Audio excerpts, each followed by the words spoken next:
Oke, bismillahirrahmanirrahim. Assalamualaikum warahmatullahi wabarakatuh. Ahlan wa sahlan wa marhaban. Selamat datang teman-teman semuanya di channel kita. Setelah kemarin kita membahas tentang bagaimana membuat target ya, bahwa target hidup itu sangat penting sekali, bahwa kita harus punya target dalam hidup ini. Selanjutnya kita akan membahas tentang bagaimana mendorong diri kita ya, memotivasi diri untuk bisa mencapai target yang sudah kita buat. Nah, gimana caranya? Nah, ini ada materinya. Melawan penundaan. Yang kalau bahasa Inggrisnya procrastination ya, atau bahasa Indonesianya menjadi prokrastinasi, penundaan. Nah, jadi sebenarnya kita semua punya kemampuan untuk menggerakkan diri kita. Kita punya yang disebut dengan personal power, kekuatan personal, kekuatan diri. Nah, kekuatan diri ya, kalau kita sudah membangkitkan itu, maka kita bisa mengatasi yang namanya penundaan. Ya, jadi penundaan itu apa sih? Penundaan itu kan lawannya dari kekuatan diri, ya. Jadi sebenarnya kita semua punya impian-impian besar ya. Kita semua punya harapan-harapan besar, target-target besar. Tetapi kita sering menunda-nunda. Oh, nanti aja, nanti aja, nanti aja. Lalu bagaimana mengatasi hal ini? Ini semua permasalahan kita semua ya. Kita menghadapinya. Nah, ini ada beberapa hal yang bisa kita lakukan untuk mengatasi penundaan ya, yang membuat kita menunda-nunda rencana kita.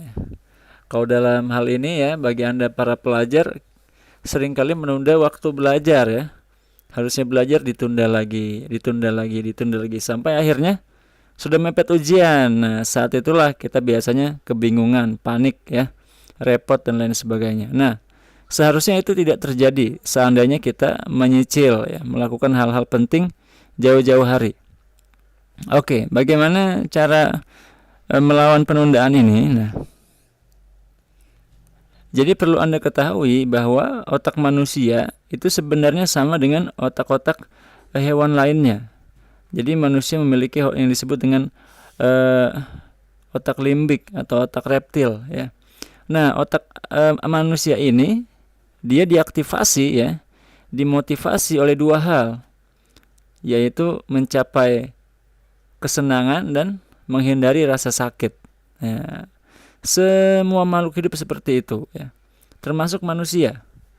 Maka manusia dari zaman purba ya sampai mungkin nanti tahun 2500 atau mungkin 2700 ya, itu selalu termotivasi dengan dua hal ini, mencari kesenangan dan menghindari rasa sakit, menghindari kesengsaraan ya. Mencari kesenangan, menghindari kesengsaraan. Nah, ini terjadi pada semua hal ya. Nah, jadi biasanya yang mendorong kita melakukan sesuatu adalah karena kita menginginkan kesenangan yang terjadi. Misalnya kita termotivasi untuk mengumpulkan uang jajan misalkan. Kenapa? Karena kita mau beli mainan baru misalkan, atau kita mau beli laptop ya, atau mau beli rumah misalkan. Nah, itu kita karena ingin mendapatkan kesenangan ya, berupa mainan baru atau laptop baru, itu kita bersedia menabung, atau kita bersedia menambah penghasilan lain. Nah, itu yang mendorong kita adalah itu. Nah, kemudian yang kedua adalah menghindari rasa sakit. Ya, contohnya gimana? Ya, contohnya misalkan Anda takut tidak naik kelas, ya. Maka menjelang ujian Anda pun belajar pontang-panting kan. Wah, baca sini, baca situ ya. Bukunya dibuka, dihafalkan. Nah, karena Anda takut tidak naik kelas. Karena Anda menghindari rasa sakit itu, kesengsaraan. Kalau Anda tidak naik kelas berarti Anda ketinggalan sama teman-teman Anda harus mengulang pelajaran yang sama setahun penuh. Itu merupakan hal yang menyakitkan ya. Maka Anda pun terdorong untuk menghindari hal itu.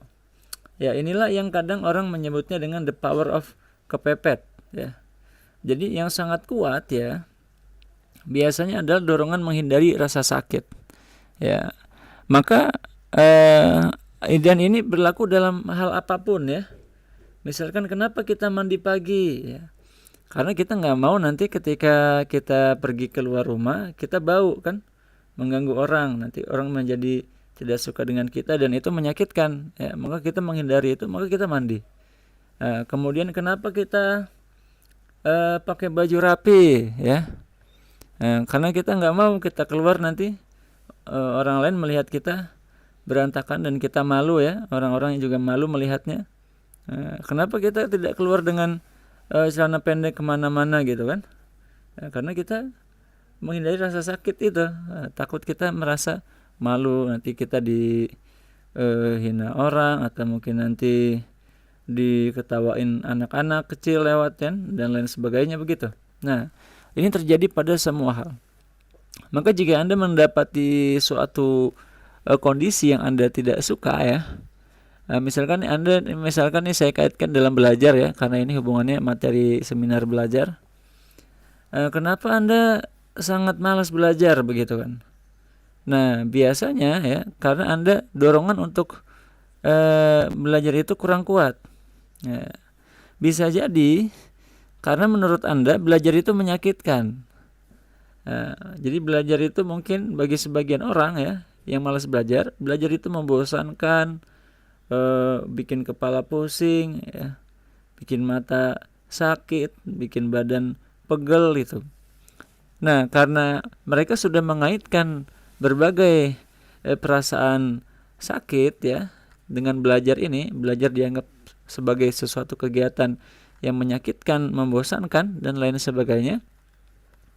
Maka orang ini menjadi tidak belajar, dia malas, dia hindari belajar karena dia menghindari rasa sakit.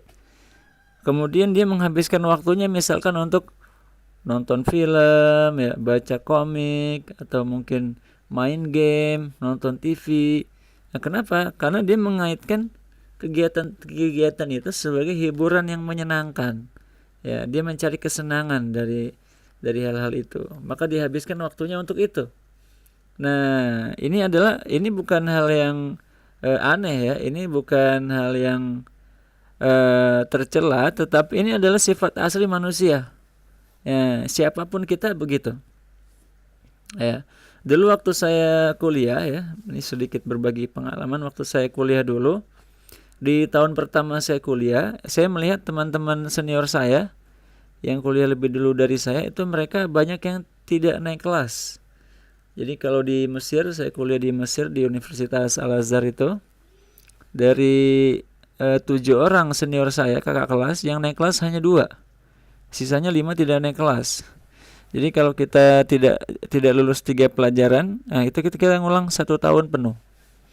Nah, saya takut itu, ya. Wah, nih kalau saya tidak belajar saya bisa seperti mereka, ya, nih. Orang-orang yang belajarnya tidak serius ternyata sangat mudah untuk tidak naik kelas. Jadi di Al-Azhar memang terkenal sangat kejam, ya, sistemnya itu. Jadi dari 1.000 orang pelajar Indonesia yang tidak naik kelas setiap tahunnya bisa 500 orang, setengahnya. Nah, maka saya pun ketakutan, ya, karena saya takut tidak naik kelas, ya. Kalau tidak naik kelas berarti kan biaya juga nambah, biaya hidup, kemudian ditambah lagi dengan saya harus mengulang pelajaran. Maka saya pun menjadi sangat terdorong untuk belajar, ya. Hingga akhirnya saya paksakan diri untuk belajar, mendapat nilai sangat baik, ya, bahkan tertinggi di angkatan saya waktu itu. Cuma di tahun kedua karena saya sudah tidak takut lagi tidak naik kelas, maka nilai saya pun berkurang. Ya, saya kurang rajin belajar, beberapa kali bolos, akhirnya nilai saya pun menurun. Nah, begitulah, itu adalah sifat manusia seperti itu, ya. Ketika kita sudah tidak takut lagi, kita menjadi tidak semangat dulu begitu. Ya, ini jadi gimana caranya agar kita semangat terus, ya? Ya, tentu saja dengan mengaitkan belajar dengan hal-hal yang positif, ya, dan mengaitkan tidak belajar dengan hal-hal negatif. Nah, ini saya akan mencoba mengajak Anda menuliskan hal-hal yang membuat Anda tidak suka belajar. Apa sih yang membuat Anda tidak suka belajar? Apakah mungkin boring, kemudian tidak paham, kemudian mentok ya, tidak bisa menjawab soal, atau mungkin Anda capek matanya ya, atau mungkin Anda perlu beli kacamata, atau mungkin Anda merasa tidak cocok dengan pelajarannya dan lain sebagainya. Anda bisa tuliskan di sini ya.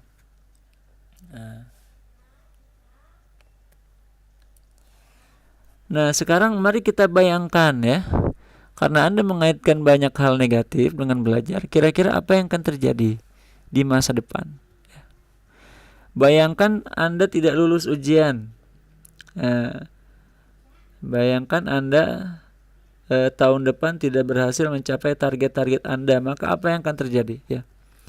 Saat teman-teman Anda sudah lulus kuliah, sudah lulus sekolah ya, atau mungkin lulus kuliah, atau mungkin naik kelas, mereka mendapatkan teman baru, kelas baru, pelajaran baru, guru baru, suasana baru, sedangkan Anda masih dengan hal yang sama. Anda harus mengulang pelajaran Anda. Teman-teman Anda sudah, mungkin kalau sudah lulus kuliah mendapatkan atau mungkin yang sudah lulus sekolah mendapatkan kampus yang baik ya, atau yang lulus SMP mendapatkan sekolah yang baik, tapi Anda belum ya. Yang lain sudah memakai seragam baru, baju baru ya. Anda masih menggunakan yang lama. Anda merasa sedih kan pastinya. Nah, bayangkan jika Anda tetap malas belajar ya, untuk jangka waktu yang lama, 2 tahun, 3 tahun ya. Yang lainnya bisa mendapatkan pekerjaan yang baik, mendapatkan pendidikan yang baik, Anda tidak bisa. Bayangkan lagi yang akan terjadi 5 tahun dan 10 tahun yang akan datang. Jika Anda terus-terusan malas belajar ya, Anda di sekolah pun tidak dihargai ya, oleh guru tidak dihargai, oleh orang tua tidak dihargai, oleh keluarga tidak dihargai. Bahkan 10 tahun kemudian bisa jadi itu akan semakin parah ya. Anda kesulitan mendapatkan pekerjaan, Anda pun tidak memiliki keterampilan ya, karena Anda tidak suka belajar hal-hal baru ya. Dan akhirnya Anda akan hidup kesepian ya. Jadi orang-orang yang memang tidak memiliki keterampilan sulit bertahan hidup. Nah, saat itulah saat orang-orang sudah mapan dengan kegiatannya, pekerjaannya, Anda nantinya akan menyendiri ya, tidak memiliki harapan masa depan. Dan lagi Anda nanti akan menjalani hidup yang menyedihkan ya, di mana orang-orang tidak menganggap diri Anda sebagai orang yang berharga bagi masyarakat ya. Bahkan bisa jadi Anda dikucilkan ya, dihina, dianggap sebagai contoh gagal dan lain sebagainya. Nah, bayangkan ini terjadi pada Anda ya. Bayangkan 10 tahun yang akan datang, kemudian bayangkan lagi yang akan terjadi 20 tahun yang akan datang. Mungkin Anda bahkan nanti akan menghadapi kesulitan ekonomi ya, menghadapi kesulitan jodoh mungkin dan lain sebagainya. Ya. Nah, begitulah teman-teman sekalian. Jadi hubungkan hal-hal yang, bayangkan hal-hal negatif yang akan bisa menjadi konsekuensi yang akan terjadi jika Anda menunda belajar ya. Nah, sekarang mari kita ganti ya. Mari kita ganti gimana kalau Anda